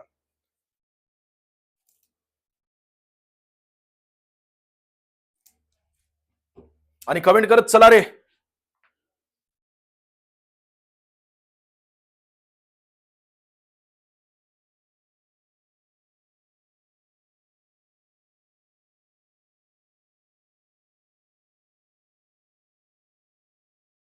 अवमूल्यन म्हणजे काय सांगायला पाहिजे का? तर विषय असा आहे सोन्या, की सोन्या आणि टिल्या हे लहानपणीचे मित्र असतात. ते एका शाळेमध्ये असतात, सगळ्या गोष्टी एकसोबत त्यांनी केलेल्या असतात. परंतु टिल्यालाही हुशार असतो. सोन्या मागच्या बेंचमध्ये बसून त्या ठिकाणी ते टुक्केगिरी करून तेवढं असतो, त्याचं लक्ष नसतं. त्याचं खिडकीच्या बाहेर काय चालू आहे ना ते त्या ठिकाणी लक्ष असतं. म्हणजे फांदीवर बसलेला चिमणा चिमणी याच्याकडे त्याचं लक्ष असतं. आणि सोन्या हा राहतो आपल्या भारतामध्येच. टिल्या उच्च शिक्षण घेण्यासाठी जातो विदेशामध्ये आणि त्याच ठिकाणी त्याचं लग्न सुद्धा होतं, तिथे स्थायिक होत असतो. आता सोन्या हा आपल्या भारतामध्ये त्याची एक छोटीशी पेन बनवण्याची कंपनी आहे. तो अशा प्रकारचा पेन बनवतोय. हा पेन तो आपल्या भारतामध्ये 100 रुपयाला विकतो आणि $1 म्हणजे 100 रुपये आहेत बरं का. आणि टिल्या अमेरिकेमध्ये राहतो आणि टिल्या काय करतो? सोन्याकडून अशा प्रकारचे पेन विकत घेत असतो. बरं हे जे पेन आहे तो त्याला $1 मध्ये पडेल. पण ज्यावेळेस रुपयाचं अवमूल्यन 100% करण्यात आलं सरकारद्वारे, म्हणजेच आता $1 म्हणजे 200 रुपये झाले. सोन्यासाठी पेन अजूनही तो 100 रुपयालाच विकतो. भारतीय लोकांसाठी हा पेन 100 रुपयालाच आहे. परंतु टिल्या कुठं? अमेरिकेमध्ये आहे. रुपयाचं अवमूल्यन 100% केल्यामुळे टिल्याला आता $1 मध्ये $1 म्हणजे 200 रुपये झाल्यामुळं $1 मध्ये त्याला 2 पेन मिळणार आहेत. याचा अर्थ तो जास्तीत जास्त पेन विकत घेईल की नाही? अशा प्रकारे असतं. म्हणजे पेनला जास्तीत जास्त मागणी झाली आंतरराष्ट्रीय स्तरावर वेगवेगळ्या देशांद्वारे. तशाच प्रकारे वस्तूंना जास्तीत जास्त मागणी होत असते. जे परकीय लोक असतात त्यांच्यासाठी आपल्या भारतीय वस्तू त्या स्वस्त होत असतात. या उद्देशानेच रुपयाचं अवमूल्यन केलं जात असतं. म्हणजे जेणेकरून स्वस्त झाल्या की आपल्याला आपल्या देशातील त्या वस्तू विकत घेतील आणि मग नंतर आपल्याला ते डॉलर किंवा परकीय चलन आपल्याला जास्तीत जास्त मिळेल. या उद्देशाने सरकारद्वारे जाणून बुजून रुपयाचं अवमूल्यन केलं जात असतं. मग सर रुपयाचं अवमूल्यन हे फायदेशीर आहे. काही परिस्थितीमध्ये काही लेवलपर्यंत फायदेशीर आहे. परंतु त्यापैकी अजून जास्तीत जास्त अवमूल्यन केलं तर आपल्या वस्तू जे आहेत भारतीय वस्तू त्या अजून स्वस्त होतील त्यांच्यासाठी. मग भारतीय लोकांना मिळणार नाहीत त्या वस्तू. बरोबर आहे की नाही? त्यासाठी समाज सुधारणा, धार्मिक विचार आणि वेदांच्या तत्वज्ञानाचे विवेचन करणारा सत्यार्थ प्रकाश हा प्रसिद्ध ग्रंथ खालीलपैकी कोणत्या व्यक्तीने लिहिलेला आहे? असा तुम्हाला प्रश्न एमपीएससी मध्ये विचारला जात असतो. हाच प्रश्न जर पोलीस भरतीमध्ये विचारायचा असेल तर तो सर्वसाधारणपणे असा प्रश्न विचारला जाईल की सत्यार्थ प्रकाश हा ग्रंथ कोणी लिहिलेला आहे? बस एवढंच. म्हणजे मूळ गाभा जो असतो तो डायरेक्टली प्रश्नामध्ये असतो. आणि एमपीएससी लय फिरवतो अख्ख्या प्रश्नामध्ये तुला सगळं काही फिरून आणतं आणि मग नंतर शेवटी एक प्रश्न विचारला जातो की आता सांगा रामाची सीता कोण? म्हणजे अख्खं रामायण तुला प्रश्नामध्येच दिलेलं असतं आणि शेवटी तुला रामाची सीता कोण अशा प्रकारे प्रश्न विचारला जातो. म्हणजे ती म्हण आहे ना त्यानुसार. याचं योग्य उत्तर सांगा. गोपाळ गणेश आगरकर असतील का? लोकमान्य टिळक आणि गोपाळ गणेश आगरकर ज्यावेळेस तुम्ही समाज सुधारक वाचताना दोघांना एकत्रित वाचा मित्रांनो. समकालीन आहेत ते. दोघांचा जन्म एकाच वर्षी झालेला आहे. एकाच शाळेमध्ये एकाच कॉलेजमध्ये शिकलेले आहेत. डेक्कन कॉलेज या ठिकाणी शिकलेले. पुढे मग त्यांनी न्यू इंग्लिश स्कूलच्या स्थापनेमध्ये चिपळूणकर यांच्यासोबत किंवा त्यांना मदत केली होती. प्रत्यक्षात न्यू इंग्लिश स्कूल यामध्ये मानधन न घेता शिकवणारे शिक्षक ते म्हणजे गोपाळ गणेश आगरकर आणि लोकमान्य टिळक आहेत. पुढे मग त्यांनी केसरी आणि मराठा हे वृत्तपत्र सुरू केले होते आणि त्याद्वारे त्यांनी जनजागृती सुद्धा केली होती. त्याद्वारे ते बर्वे प्रकरण सुद्धा गाजवलं होतं. त्यासाठी त्यांना डोंबिवली या ठिकाणी, डोंबिवली नाही मुंबईचं ते ठिकाणी आता माझ्या लक्षात नाहीये. 101 दिवस आमच्या डोंबिवलीतील 101 दिवस ते लक्षात नाहीये. काय काय लक्षात ठेवणार सोन्या? लेक्चर चालू असताना इथे हात लावला नाही तर गरम वाफ येत असते. 100% वापर करावा लागत असतो याचा. म्हणजे 100% कॉन्सन्ट्रेशन असणं गरजेचं असतं तुझ्याकडे. पुढे गोपाळकृष्ण गोखले उत्तम संसदपटू म्हणून यांना ओळखलं जात असतं. मवाळ नेते आहेत परंतु ज्यावेळेस हे कायदे मंडळामध्ये भाषण करायचे ना अर्थव्यवस्थेवर म्हणजे अर्थसंकल्पावर आपल्याला केवळ भाषण करण्याचा अधिकार होता पूर्वी ज्यावेळेस ब्रिटिश होते त्यावेळेस. तर प्रत्यक्षात गव्हर्नर जनरल ऑफ इंडिया तत्कालीन किंवा व्हॉइसरॉय हे प्रत्यक्षात यांचं भाषण ऐकण्यासाठी उपस्थित राहायचे. अशा प्रकारचे व्यक्तिमत्व होते. राजाराम मोहन रॉय यांनी आर्य समाजाची ब्राह्मो समाजाची स्थापना केली होती 1828ला. आणि त्यांच्याच प्रयत्नाने पुढे मग 1829 मध्ये सती प्रथा समूळ नष्ट झाली होती. सती प्रथेला आपल्या ग्रंथांमध्ये आधार आहे का हे शोधून काढण्याचा सुद्धा त्यांनी प्रयत्न केला. त्यानंतर मग बुद्धी प्रामाण्यवाद हा शब्द समोर आणला होता. म्हणजे वेदांचा अभ्यास सुद्धा राजाराम मोहन रॉय यांनी सुरुवातीला केला होता. आणि मग स्वामी दयानंद सरस्वती यांनी हा ग्रंथ लिहिला सत्यार्थ प्रकाश 1874ला, बरं का. 1874ला हा ग्रंथ लिहिला. मग पुढे 1875 मध्ये आर्य समाजाची स्थापना त्यांच्याद्वारे करण्यात आली. आणि आर्य समाज याला बऱ्यापैकी नीट समजून घ्यायचं असेल तर तुम्हाला हा ग्रंथ वाचावा लागेल. म्हणजेच सर्व काही तत्व सत्यार्थ प्रकाश या ग्रंथामध्ये दिलेले. वेदाकडे पुन्हा चला हे सुद्धा वाक्य त्यांचं गाजलेलं याच ग्रंथामध्ये आहे. पर्याय क्रमांक 4 या प्रश्नाचं योग्य उत्तर आहे आर्य समाज. संपूर्ण माहिती घेणं गरजेचं आहे. जेवढे प्रबोधन घडविणाऱ्या संस्था आहेत ना इतिहासातील, या सर्व काही पाठ करून ठेवा मित्रांनो. म्हणजे हा अतिशय महत्वाचा असा इतिहासातील गाभा आहे. त्यानंतर प्रबोधन घडलं होतं. प्रबोधन म्हणजे काय, तर तू सध्या जो विचार करतोय ना, जर तू चुकीचा विचार करत असेल तर तुला योग्य पटरीवर आणण्याचं काम त्याला प्रबोधन असं म्हटलं जात असतं. सर्वसाधारणपणे ज्या चुकीच्या चालीरीती परंपरा आहेत त्यांना निर्भीडपणे बोलून तुझ्यापर्यंत सत्य आणणं त्याला प्रबोधन असं म्हटलं जात असतं. तशाच प्रकारे हे सर्व काही संस्था ज्यामध्ये ब्राह्मो समाज 1828ला स्थापित करण्यात आली होती राजाराम मोहन रॉय यांच्याद्वारे, त्यांनी केलेले कार्य, त्यांचे तत्वे तुम्हाला माहिती असायला पाहिजे. त्याच सोबत प्रार्थना समाज, जे भारतीय ब्राह्मो समाज आहे ना, म्हणजे ब्राह्मो समाजामध्ये फूट पडून केशवचंद्र सेन यांनी भारतीय ब्राह्मो समाज स्थापित केला. आणि आपल्या पुण्यामध्ये मुंबई प्रांतामध्ये इथे प्रचार प्रसार करण्यासाठी ते ज्यावेळेस आले होते त्याच ठिकाणी आत्माराम पांडुरंग तर्खडकर, भास्करराव पांडुरंग तर्खडकर म्हणजे तर्खडकर बंधू त्या ठिकाणी उपस्थित होते. ते प्रभावित झाले. त्यानंतर मग प्रार्थना समाजाची स्थापना त्यांनी केली होती. प्रार्थना समाज आपल्या मुंबई प्रांतामध्ये सक्रिय होती मित्रांनो. त्यानंतर मग पुढे आर्य सत्यशोधक समाजाची स्थापना पुणे या ठिकाणी महात्मा ज्योतिबा फुले यांनी केली होती. मग पुढे आर्य समाजाची स्थापना केली. मग पुढे अजून रामकृष्ण मिशनची स्थापना करण्यात आली होती स्वामी विवेकानंद यांच्याद्वारे. ह्या सर्व प्रबोधन घडवणाऱ्या संस्था टिपून घ्या आणि त्या संदर्भात माहिती होईल तेवढी जास्त काढा. मी तर या ठिकाणी प्रत्येक लेक्चरमध्ये एक प्रबोधन घडवणारी संस्था घेतोय. मागच्या लेक्चरमध्ये आपण प्रार्थना समाजासंदर्भात माहिती बघितली होती. पुढच्या लेक्चरमध्ये आपण ब्राह्मो समाजासंदर्भात माहिती बघूया. आता आपण आर्य समाजासंदर्भात माहिती बघूया. 10 एप्रिल 1875 मध्ये आर्य समाजाची स्थापना झाली होती. संस्थापक स्वामी दयानंद सरस्वती. स्थापना ठिकाण मुंबई या ठिकाणी आहे. पण पुढेच किंवा 1877ला लाहोर या ठिकाणी त्याचं मुख्यालय हलवण्यात आलं होतं. मूळ ब्रीदवाक्य हे अशा प्रकारे आहे. याचा अर्थ आहे संपूर्ण जगाला आर्य म्हणजे श्रेष्ठ बनवून द्या. आणि प्रसिद्ध घोषणा जी की या ग्रंथामध्ये त्यांनी दिली होती, लिहून ठेवली होती सत्यार्थ प्रकाश या ग्रंथामध्ये. वेदांकडे पुन्हा चला, म्हणजेच वेद काय आहेत ना हे नीट समजून घ्या. जे आर्य समाज आहे ना, या आर्य समाजाद्वारे जे एकूण आपले 4 वेद आहेत. कुठले वेद? वैदिक संस्कृतीतील ऋग्वेद, सामवेद, अथर्ववेद आणि यजुर्वेद हे बऱ्यापैकी वाचून घेतले होते, नीट समजून घेतले होते. त्यानंतर मग या वेदामध्ये वेगळ्या गोष्टी दिलेल्या आहेत. मध्यस्थांनी आपल्यापर्यंत म्हणजे त्यावेळेसची जी लोक होती तळागाळातील बिचारी अशिक्षित लोक होते त्यांच्यापर्यंत चुकीचे अर्थ सांगण्यात आलेले आहेत. या सर्व गोष्टी त्यांनी सांगितल्या. आणि मग पुन्हा त्यांनी हेच सांगितलं की पुन्हा एकदा तुम्ही वेद स्वतः वाचून बघा. तुम्हाला लक्षात येईल की ह्या ज्या मध्यस्थांनी आपल्या फायद्यासाठी चुकीच्या चालीरीती परंपरा किंवा अंधश्रद्धा हे आपल्या डोक्यामध्ये घुसवलेल्या आहेत, पेरलेल्या आहेत, तर त्या चुकीच्या आहेत. कशा प्रकारे चुकीच्या आहेत हे समजून घेण्यासाठी तुम्हाला वेद वाचावा लागेल असं त्यांनी सांगितलं होतं. आणि मूळ ग्रंथ सत्यार्थ प्रकाश आहे. भाषा हिंदीमध्ये हा ग्रंथ लिहिला गेला होता. मग वेगवेगळे परीक्षा ग्रंथ आणि ग्रंथकार यावर तुम्हाला प्रश्न विचारला जात असतो. थोडंसं झूम करूया आपण आणि नीट समजून घेऊया. हे फार महत्वाचे आहेत बरं का. यावर विचारले गेलेले आहेत यापूर्वी अनेकदा प्रश्न. तेच ग्रंथ या ठिकाणी तुमच्या समोर आणलेले आहेत. महात्मा गांधी सत्याचे प्रयोग हा त्यांचं आत्मचरित्र होतं मित्रांनो. आत्मचरित्र म्हणजे ऑटोबायोग्राफी असते, स्वतः लिहिलेली असते. लोकमान्य टिळक यांनी गीता रहस्य हा ग्रंथ लिहिला होता. मंडालेच्या तुरुंगामध्ये ज्यावेळेस त्यांना त्या ठिकाणी ठेवण्यात आलं होतं, एक 6 वर्षांची त्यांना शिक्षा झाली होती 1908 ते 1914 या कालावधीमध्ये. त्याच वेळेस त्यांनी गीता रहस्य हा ग्रंथ लिहिला होता. त्यानंतर अजून स्वातंत्र्यवीर सावरकर यांनी माझी जन्मटेप हा ग्रंथ लिहिला होता. त्यांचा आत्मचरित्र म्हणजे ऑटोबायोग्राफी आहे ती. डॉक्टर बाबासाहेब आंबेडकर यांनी ॲनिहिलेशन ऑफ कास्ट हा ग्रंथ त्यांनी लिहिलेला आहे. महत्वाचा आहे, गाजलेला ग्रंथ आहे. आणि जवाहरलाल नेहरू यांनी डिस्कवरी ऑफ इंडिया हा ग्रंथ लिहिला. 1942 मध्ये गवलिया टँक मैदान या ठिकाणावरून 8 ऑगस्ट 1942 ला ज्यावेळेस महात्मा गांधी यांनी चले जाव ची घोषणा दिली होती, म्हणजेच चले जाव हे आंदोलन सुरू केलं होतं, त्याच वेळेस महात्मा गांधी यांना अटक करण्यात आलं, पुण्यामध्ये ठेवण्यात आलं. महात्मा गांधी आणि त्यांच्या पत्नी म्हणजे कस्तुरबा गांधी यांना आगा खान पॅलेस या ठिकाणी ठेवण्यात आलं होतं पुण्यातच. तिथेच कस्तुरबा गांधी यांचं निधन झालं. आणि त्याच दिवशी किंवा दुसऱ्या दिवशी जे महत्वाचे नेते आहेत, ज्यामध्ये आपल्या देशाचे पहिले पंतप्रधान पंडित जवाहरलाल नेहरू, आपल्या देशाचे पहिले राष्ट्रपती राजेंद्र प्रसाद, जे की घटना समितीचे स्थायी अध्यक्ष होते, आपल्या देशाचे पहिले गृहमंत्री म्हणा किंवा उपपंतप्रधान ते म्हणजे सरदार वल्लभभाई पटेल, अशा प्रकारच्या सर्व महत्वाच्या नेत्यांना अटक करण्यात आली आमच्या जिल्ह्यामध्ये. म्हणजेच अहिल्यानगरच्या भुईकोट किल्ल्यात त्या ठिकाणी ठेवण्यात आलं होतं. ब्रिटिशांचं ते जेल होतं मित्रांनो.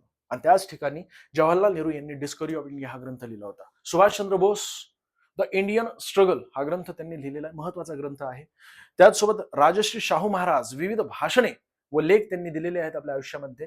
आणि महात्मा ज्योतिबा फुले यांनी गुलामगिरी हा ग्रंथ लिहिलेला, हा गाजलेला ग्रंथ आहे बरं का. तुम्हाला आत्ता लगेच कमेंट करायची की गुलामगिरी हा ग्रंथ कोणत्या वर्षी लिहिलेला आहे, यावर सुद्धा प्रश्न विचारला गेलेला आहे. विशेष म्हणजे तुमच्या सरळ सेवा भरतीमध्ये मोठ्या प्रमाणात विचारला गेलेला आहे.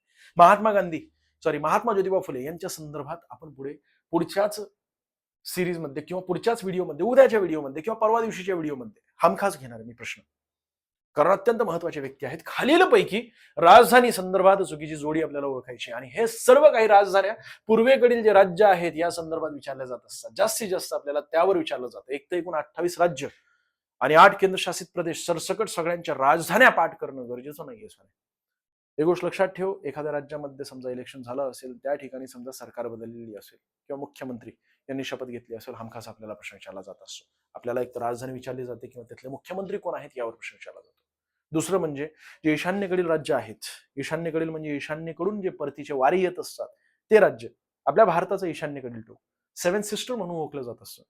यामध्ये जे ईशान्येकडील राज्य आहेत, ज्यात अरुणाचल प्रदेश आलं, त्याचसोबत आपलं ते आसाम आलं, त्यानंतर अजून नागालँड, मग अजून मेघालय, त्याचसोबत मणिपूर, मिझोराम, आसाम, हे सर्व काही एकूण 7 जे राज्य आहेत त्यांच्या राजधान्या तुम्हाला विचारल्या जात असतात. मणिपूरची राजधानी इम्फाळ, मिझोरामची शिलाँग, अरुणाचल प्रदेश इटानगर आणि नागालँडची कोहिमा. सांगा बरं चुकीचं आपल्याला विचारलं गेलेलं कोणतं चुकीचं? Very good.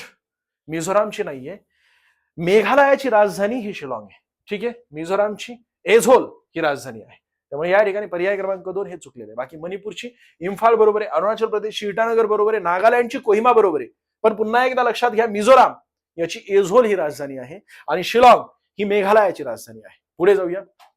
या ठिकाणी तुम्हाला दिसतंय, अजून झूम करू का रे सोन्या, तुला दिसत नसेल तर बघ, इथे दिसतंय तुला गंगटोक ही सिक्कीमची राजधानी. त्यानंतर अरुणाचल प्रदेश, याच ठिकाणी आपल्या भारतात ब्रह्मपुत्रा नदी प्रवेश करत असते, परंतु तिला अरुणाचल प्रदेशमध्ये ब्रह्मपुत्रा म्हटलं जात नाही.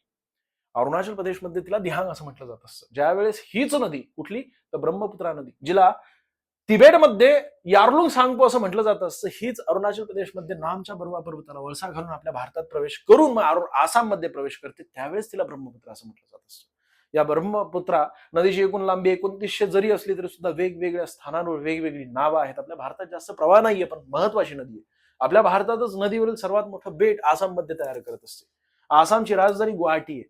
आपले आमदार खासदार गेलते की नाही त्या ठिकाणी, ते वारं, डोंगर आणि हॉटेल याचा आनंद घेण्यासाठी, तर तेच ते प्रदेश. त्यानंतर अजून शिलाँग मेघालयाची राजधानी आहे. त्यानंतर त्रिपुराची राजधानी आगरतळा आहे, मिझोरामची एझोल आहे, मणिपूरची इम्फाळ आहे, नागालँडची कोहिमा आहे. तर एवढ्या राजधान्या लक्षात ठेवा कमीत कमी. पुढे जाऊया. आणि इथे गंगटोक हे कसं लक्षात ठेवायचं, तर गंगेचं टोक, वरचं टोक म्हणजेच आपल्या भारतातील सर्वोच्च स्थान, ते म्हणजे कुठं आलं, सिक्कीम याच ठिकाणी आलं की नाही सोन्या.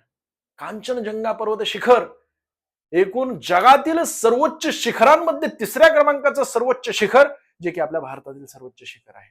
पण सर मी ते K2 वाचलेलं आहे हो सर, K2 हे सर्वोच्च शिखर आहे. K2 सुद्धा आहे, परंतु ते पाक ऑक्युपाईड काश्मीर या ठिकाणी असल्यामुळे आपल्या भारतातील प्रमुख भूमीतील सर्वोच्च शिखर जर आपल्याला विचारलं तर ते आहे कांचनजंगा शिखर. तिथूनच तिस्ता नदी उगम पावत असते आणि हीच तिस्ता नदी ब्रह्मपुत्रेची एक महत्वाची उपनदी मित्रांनो. पुढे जाऊया.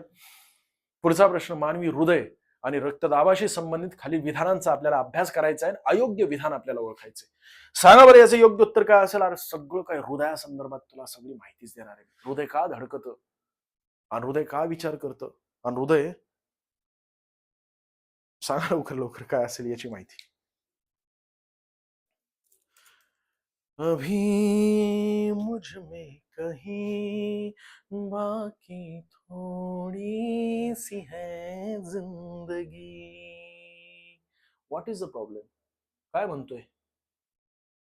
What is the problem sir, असा प्रश्न विचारला एका विद्यार्थ्याने. तूच सांग सोन्या काय प्रॉब्लेम आहे. In India where 42% of the population lives. अरे आपल्या गंगा नदीच्या आसपास त्या ठिकाणी गंगा नदीच्या खोऱ्यामध्ये एकूण 42% लोकसंख्या आपल्या देशाची ती राहत असते. का तिथंच राहत असते? कारण गंगा नदी लांबून वाहत येत असते, आपल्या सोबत गाळ घेऊन येत असते. गाळाचा प्रदेश अतिशय सुपीक प्रदेश असतो आणि त्यासाठी तिथे आसपास लोकसंख्या एकवटलेली आहे. आणि विशेष म्हणजे गंगा नदी केव्हाच विलीन होत नाही, म्हणजे केव्हाच वाळत नाही. त्याचं कारणच हे की ती बारमाही वाहत असते. म्हणजे बर्फ वितळून तयार होणाऱ्या नद्या हे केव्हाच वाळत नाही. उन्हाळ्यामध्ये सुद्धा त्यांना उलट जास्त प्रवाह असतो, पूरजन्य परिस्थिती निर्माण करू शकतात. उन्हाळ्यामध्ये सुद्धा म्हणजे जास्तीत जास्त त्या ठिकाणी बर्फ वितळत असतो. Very good Swati Mahadik madam. त्यानंतर अजून शरद, सगळ्यांनी योग्य उत्तर दिलेले. सांगा. प्रौढ व्यक्तींमध्ये हृदयाच्या ठोक्यांचा वेग 72 प्रति मिनिट असतो का? करेक्ट आहे. 72 मिनिटांपेक्षा जास्त म्हणजे 72 एका मिनिटांमध्ये 72 ठोक्यांपेक्षा जास्त ठोके जात असेल, याचा अर्थ हार्टबीट वाढलेली. शांत हवा के चलने की आवाज सुनी क्या तुम लोगों ने? शांत हवा ऐसी हवा है कि जिसके आते ही दिल की धड़कनें तेज हो जाती हैं. हवा रुक रुक के चलने लगती है, मौसम बदल जाता है और उसकी पायल तो ऐसे बजती है सोन्या. हृदयाचे ठोके वाढत असतात की नाही? तशा प्रकारे या ठिकाणी 72 प्रति मिनिट पेक्षा जास्त असेल तर हृदयाचे ठोके वाढत असतात. आणि हृदयाचे ठोके कंट्रोल करायचं काम ॲड्रिनल ग्लँड करत असतं, म्हणजे ग्रंथी असते ती. आपल्या किडनीच्या वर चरबीसारखी दिसणारी ती ग्रंथी ती रक्तामध्ये हार्मोन सोडत असते, त्याद्वारे मग आपल्या हृदयाचे ठोके कंट्रोल केले जात असतात. पुढचा महत्वाचा मुद्दा तो म्हणजे मानवी रक्तदाब मोजण्यासाठी उपकरण कोणतं वापरलं जात असतं? स्टेथोस्कोप वापरलं जात असतं का? तर अजिबात नाहीये. स्पिग्मो मॅनोमीटर वापरलं जात असतं, म्हणून पर्याय क्रमांक 2 या प्रश्नाचं योग्य उत्तर. बाकी हृदयाचा अभ्यास करणाऱ्या शास्त्राला कार्डिओलॉजी म्हणतात का? तर बरोबर आहे. आणि मानवी हृदयाला एकूण 4 कप्पे असतात का? हे तर लय ठुसके आहे, हे सुद्धा बरोबर आहे. म्हणजे अख्ख्या एकूण 4 विधानांपैकी 2 ते 3 विधानं लय ठुसके असतात आणि तुला फक्त एक विधान शोधायचं असतं, अयोग्य किंवा योग्य. अशा प्रकारचे हे प्रश्न असतात. आणि तुझ्या परीक्षेमध्ये तुला फक्त असा प्रश्न विचारला जाईल, पोलीस भरती जर देत असेल तर तिथं फक्त एवढंच विचारलं जाईल की मानवी रक्तदाब मोजण्यासाठी पुढीलपैकी कोणतं उपकरण वापरलं जात असतं. किंवा तुला असा प्रश्न विचारला जाईल की हृदयाचा अभ्यास करण्याचं शास्त्र म्हणजेच टिंब शास्त्र. अशा प्रकारे प्रश्न विचारला जात असतो. आणि इथे एमपीएससी मध्ये एकाच प्रश्नात 4 प्रश्न घुसवलेले असतात. बघ, हृदयाचे ठोके कशा प्रकारे, नेमका काय विषय असतो? तो ठोक्यांचा वेग सामान्यतः 72 प्रति मिनिट असणं गरजेचं आहे. याच्यापेक्षा कमी झाला याचा अर्थ की काहीतरी विषय झालेला आहे. मग डोळ्यामध्ये अंधारी येत असते सोन्या, ऑक्सिजनचं प्रमाण कमी होत असतं. 40च्या खाली गेलं ना की त्याला लगेच धुंदी येत असते. धुंदी म्हणजेच त्याला घाबरल्यासारखं वाटतं, ते बेशुद्ध सुद्धा होऊ शकतं. एक 20च्या खाली गेलं ना, 17च्या खाली गेलं की ते बेशुद्ध होत असतं आणि मग नंतर दगावतं. पुढे जाऊया. रक्तदाब मोजण्याचे साधन हे स्पिग्मोमॅनोमीटर असतं. जे नवजात बालक असतं त्याचं हृदयाचे ठोके 154 पर्यंत जाऊ शकतात बरं का, आणि ते सामान्य असतात कॉमनली. आणि वृद्ध व्यक्ती जे असतात त्यांचे हृदयाचे ठोके कमी कमी होत जात असतात, म्हणजे 62 पर्यंत जाऊ शकतात, 60 पर्यंत जाऊ शकतात. पुढे रक्तदाब मोजण्याचं साधन या ठिकाणी दिसते तुम्हाला, आणि हृदयाचे ठोके मोजण्याचं साधन स्टेथोस्कोप आहे. तुम्हाला या ठिकाणी विचारलंय काय? तर रक्तदाब मोजण्याचं साधन विचारलंय का? यस, रक्तदाब मोजण्याचं साधन विचारलं गेलेले. आणि इथे हृदयाचं जे मोजण्याचं ठोके मोजण्याचं जे साधन असतं ते स्टेथोस्कोप आहे, म्हणून तो विधान चुकीचं आहे. स्पिग्मोमॅनोमीटर याच्याद्वारे रक्तदाब मोजलं जात असतं, आणि ते रक्तदाब केव्हाही डाव्या हातालाच मोजावं लागत असतं. त्याचं कारणच हे सोन्या, धमन्या आपल्या हृदयातून निघणाऱ्या ज्या धमन्या असतात ना, ते शुद्ध रक्त वहन करत असतात आपल्या संपूर्ण शरीरामध्ये, आणि अशुद्ध रक्त घेऊन येत असतात शिरा फुफ्फुसापर्यंत. शुद्ध रक्त ह्या सोडत असतात, त्याच वेळेस आपल्या हृदयापासून निघालेलं म्हणजे हृदय लबदब करत असतं, हृदय रक्त पुढे ढकलत असतं, पण किती फोर्स मध्ये ढकललेला आहे. त्याद्वारे ह्या ज्या धमन्या आहेत त्या धमन्यातून आतून किती मोठ्या प्रमाणात फोर्स निर्माण झालेला आहे तो या ठिकाणी असतो. त्यालाच इथे सिस्टोलिक दाब असं म्हटलं जात असतं, आतून फोर्स. आणि ज्यावेळेस हृदय प्रसरण पावतं याचा अर्थ काय? तर ह्या ज्या धमन्या असतात त्या आकुंचन पावत असतात, आणि त्या आकुंचन किती पावलेलं तर 80 पर्यंत पावणं गरजेचं आहे. यालाच बीपी मोजण्याचं साधन म्हटलं जात असतं. धमनी हे हृदयातून शरीराकडे शुद्ध रक्त वाहत असतं, आणि शिरा हे शरीराकडून हृदयाकडे, हृदयाकडे म्हणजेच फुफ्फुसापासून मग ते हृदयापर्यंत जात असतं. तशा प्रकारे तर हृदयाकडे अशुद्ध रक्त वाहून घेत जात असतात, आणि त्यासाठी शिरांवर बीपी मोजला जात नाही, धमन्यांवर बीपी मोजला जात असतो, कारण ते हृदयाच्या अतिशय जवळ असतात आणि तिथूनच सोडलं जात असतं. लगेच कळतं ते. सामान्य रक्तदाब 120 ते 80 एवढं असणं गरजेचं आहे. उच्च रक्तदाब 140 ते 90 असेल आणि त्याच्यावर गेलं याचा अर्थ दवाखान्यात दाखवणं गरजेचं आहे. आणि हृदयाचे कार्य तपासण्याची चाचणी ECG द्वारे केली जात असते आणि यालाच इलेक्ट्रो कार्डिओग्राम असं म्हटलं जात असते. याचं लॉंग फॉर्म जरी विचारलं तरी सुद्धा लक्षात ठेवा. हृदयाचा अभ्यास करणारं शास्त्र कार्डिओलॉजी आणि मानवी हृदयाचे कप्पे एकूण 4 असतात. पुढचा महत्वाचा प्रश्न, ग्रामीण प्रशासनासाठी त्रिस्तरीय पंचायत राज व्यवस्था असावी अशी शिफारस सर्वप्रथम खालीलपैकी कोणत्या समितीने केली होती? आपल्या देशामध्ये पंचायत राज व्यवस्था लागू करण्यासाठी वेगवेगळ्या समित्या स्थापित करण्यात आलेल्या आहेत. खऱ्या अर्थाने ज्यावेळेस बलवंतराय मेहता स्थापित करण्यात आली होती ना समिती, तर ती वेगळ्या कारणासाठी स्थापित करण्यात आली होती. आपल्या देशातील पहिली विकासात्मक योजना ती म्हणजे समुदाय विकास कार्यक्रम 1952 मध्ये सुरू करण्यात आलेला. तर याचा अभ्यास करणं गरजेचं आहे. समुदाय विकास कार्यक्रम हा स्थापित करण्यात आला होता किंवा हा जी योजना आहे ती सुरू करण्यात आली ती खास करून समुदायाचा विकास करण्यासाठी. आता तू सांग सोन्या, तू युवक आहे, तुला सक्षमीकरण करण्याची गरज आहे का? तुला आरोग्य सुविधा देण्याची गरज आहे का? तुला लसीकरण देण्याची गरज आहे का? तुझे अडचणी वेगळ्या आहेत, तुला जॉबची आवश्यकता आहे, तुला उच्च शिक्षणाची आवश्यकता आहे, महिलांचं सक्षमीकरण करण्याची आवश्यकता आहे का? त्यांना निवाऱ्याची आवश्यकता आहे. तू सांग. वृद्धांना आरोग्य सेवा आणि त्याचसोबत निवाऱ्याची आवश्यकता आहे आणि बालकांना योग्य संगोपन देणं गरजेचं आहे, त्यांच्या आहार सुधारणं गरजेचं आहे, बालकांना लसीकरण देणं गरजेचं आहे का? त्यांना रोजगाराची आवश्यकता आहे. अशा प्रकारे गट पाडणं गरजेचं आहे समाजाचे आणि त्या गटानुसार टार्गेट करून त्यांच्या ज्या आवश्यकता आहेत त्या पुरवणं गरजेचं आहे. हे समुदाय विकास कार्यक्रमाचा उद्देश होता. पण आणि त्यासाठी एक गट विकास अधिकारी नावाचा एक अधिकारी नेमण्यात आला होता. त्यालाच BDO असं म्हटलं जातं. BDOने या गटाचा विकास करण्यापेक्षा स्वतःचा विकास केला होता, स्वतःचं घर भरलं होतं असं मी बोलत नाही, बलवंतराय मेहता समितीने सांगितलेलं आहे. आणि त्यांनी सांगितलं की ही जी योजना आहे ती गुंडाळा, आता बस करा, कारण मोठ्या प्रमाणात भ्रष्टाचार झालेला आहे.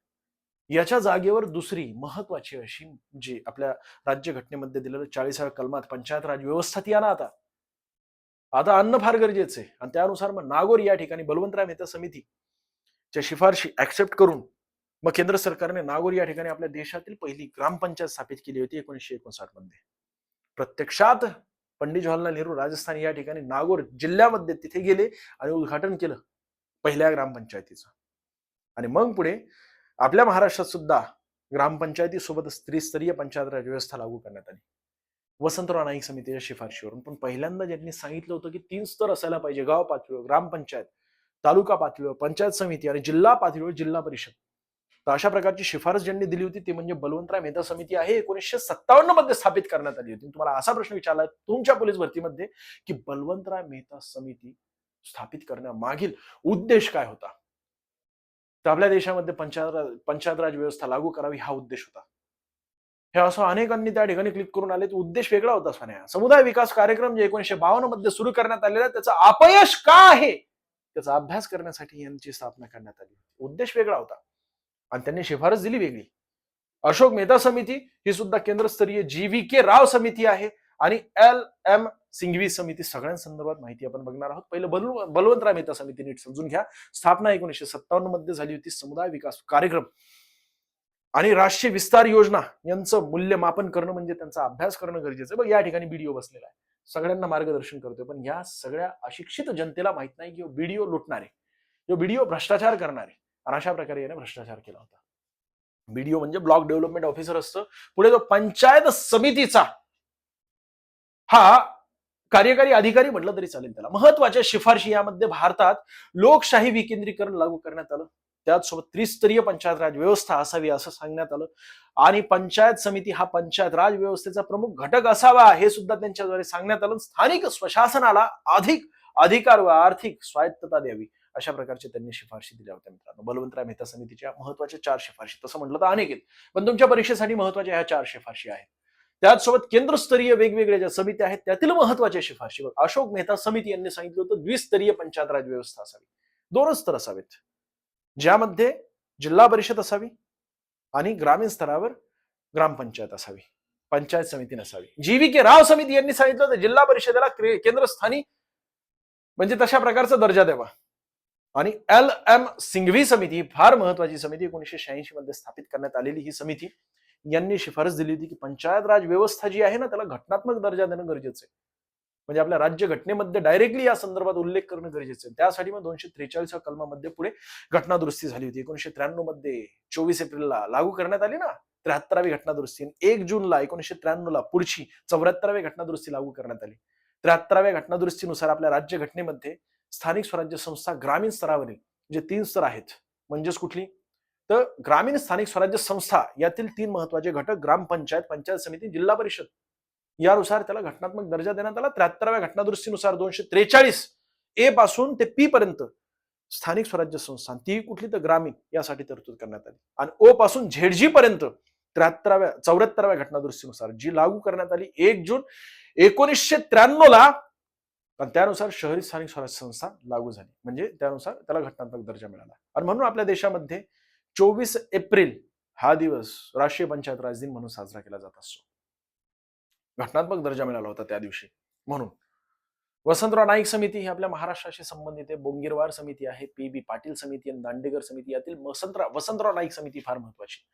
ही समिती 1961 मध्ये स्थापित करण्यात आली. त्यांनी बऱ्यापैकी अभ्यास केला आणि त्यांच्याच शिफारशीवरून मग आपल्या भारतामध्ये आपल्या महाराष्ट्र राज्यामध्ये आपलं महाराष्ट्र राज्य 9वं राज्य ठरलं. घटना हे आपलं पंचायत राज व्यवस्था लागू करणार त्रिस्तरीय पंचायत राज व्यवस्था आपल्या महाराष्ट्रामध्ये लागू झाली 1962 ला. आणि तेही केव्हा तर 1 मे 1962 ला महाराष्ट्रात त्रिस्तरीय व्यवस्था लागू करावी अशी शिफारस केली. जिल्हा परिषदेची स्थापना करण्याची शिफारस सुद्धा त्यांनी दिली होती आणि बोंगीरवार समिती 1970 ची जिल्हा परिषदांना अधिक अधिकार देण्याची शिफारस त्यांनी केली होती. त्यानंतर पी.बी. पाटील समिती यांनी पंचायत राज संस्थेचे बळकटीकरण करावे अशा प्रकारची शिफारस दिली. दांडेकर समिती यांनी ग्रामीण विकास कार्यक्रमांमध्ये स्थानिक संस्थांचा सहभाग वाढावा अशा प्रकारची त्यांनी शिफारस दिली होती. 1857च्या उठावामागील कारणांच्या संदर्भात अयोग्य विधान तुम्हाला ओळखायचं. सांगा बरं लवकर लवकर किती विद्यार्थी याचं योग्य उत्तर देऊ शकता. तुम्हाला हा प्रश्न जो आहे याचं कमेंट करायची काय योग्य उत्तर असेल. बाकी राहिलेला भाग आपण पुढच्या लेक्चरमध्ये कव्हर करणार आहोत.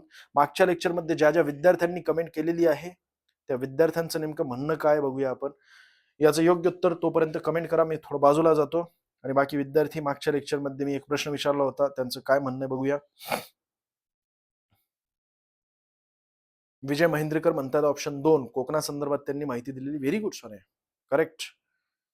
बाकी अजून श्रद्धा बालपंडे म्हणतात सर तुम्ही कधी येता तर माहीतच नाही होत टाइम काय आहे.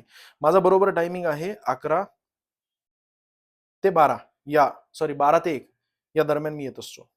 सर मी विजयपथ बॅच जॉईन केली पण तुमचं एक येणार मी स्वतः विजयपथ बॅच मध्ये सुद्धा येणार आहे. आणि बाकी अजून संग्राम पर्व अरबी समुद्र आणि सह्याद्री पर्वत ऑप्शन 2 योग्य उत्तर सांगितलंय. Very good sorry. सिद्धेशने सांगितलंय. सायली मॅडम यांनी सुद्धा योग्य उत्तर दिलेलं आहे. अनेकांनी कमेंट केलेली पण माझी कमेंटच पुढे जाईना सोन्या. तुला असं वाटेल की मी तुझी कमेंट वाचत नाही बघ या ठिकाणी कमेंटच वर खाली जाईना. काहीतरी प्रॉब्लेम झालेला आहे इश्यू. त्यामुळे मला आत्ता सध्या कमेंटच ओपन करता येणार. जेवढे मला कमेंट दिसले तेवढे मी सांगितले. पण कमेंट करा. या प्रश्नाचं योग्य उत्तर प्रत्येकाची कमेंट मी स्वतः वाचणार. तुम्हाला काय डाऊट असतील तर प्रत्यक्षात या ठिकाणी ऑन कॅमेरा तुमचे डाऊट सॉल्व्ह केले जाणार. कमेंट करत चला ठीक आहे. आणि व्हिडिओ आवडत असेल तर लगेच लाईक करायचं. लाईक करून जा. माझ्याकडून काय चुकलं असेल तर क्षमा असू द्या. धन्यवाद.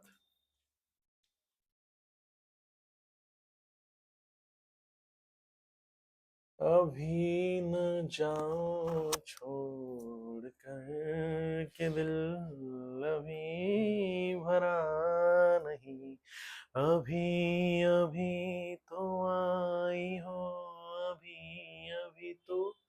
करण निकालजे म्हणे की अभी ना जाओ छोड़कर के दिल अभी भरा नहीं. थँक्यू. चला भेटूया आपण उद्या बरोबर 12 वाजता. धन्यवाद.